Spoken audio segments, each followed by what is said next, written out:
C'était peut-être le gros événement du week-end à Rennes, le festival Mythos. On a décidé de regarder un petit peu dans le rétroviseur en votre compagnie, Mélanie. Et oui, bonjour Simon, bonjour à tous. Et il y a 10 jours commençait le festival Mythos, un festival qui a fait résonner tout Rennes entre musique, théâtre et gastronomie. Le parc Tabor a été un lieu en vogue pour les publics du festival de Mythos. On pouvait y retrouver des food trucks, bars et 2 chapiteaux.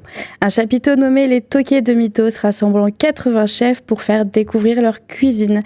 Et le Magic Mirror, communément appelé le cabaret botanique, où se passaient les concerts avec des artistes allant de Loïc Noté à Fakir et Eddie de Préto, ce qui a fédéré un large public.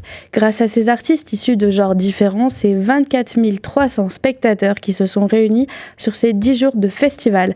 Pour continuer sur les chiffres, c'est 20 100 festivaliers qui sont venus sur la session gratuite des DJ sets pour La Nuit vous appartient, commençant à 23h jusqu'à peu près 2h du matin. Ces chiffres montrent une certaine similarité entre les spectateurs qui ont payé un billet pour un concert et les personnes venant assister au live gratuit. On peut donc en conclure qu'il y a une forte demande d'une fête accessible pour les jeunes.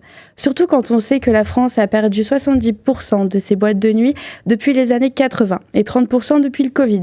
Et que d'après certaines études, les jeunes sortent moins depuis. Toutes ces données posent de vraies questions de société et de changement dans les pratiques.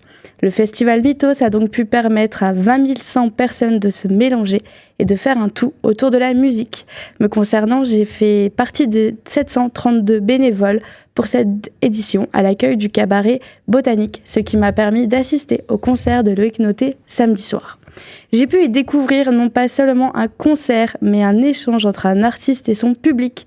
Entre danse contemporaine et chanson, et à travers son histoire, Loïc Noté a su créer une vraie proximité avec son public, dans un moment suspendu hors du temps et de l'espace. Maintenant, je n'ai plus qu'à vous inviter à tester l'expérience Mythos l'année prochaine. Eh ben on en sera, Mélanie, merci. Et au passage, si vous voulez revivre un petit peu Mythos, on peut vous proposer ça de 2 façons. On a 2 podcasts pour vous. Radio Laser était présent sur place, vous retrouvez ça sur radiolaser.fr, la Skoll Radio également, et c'est aussi disponible en podcast.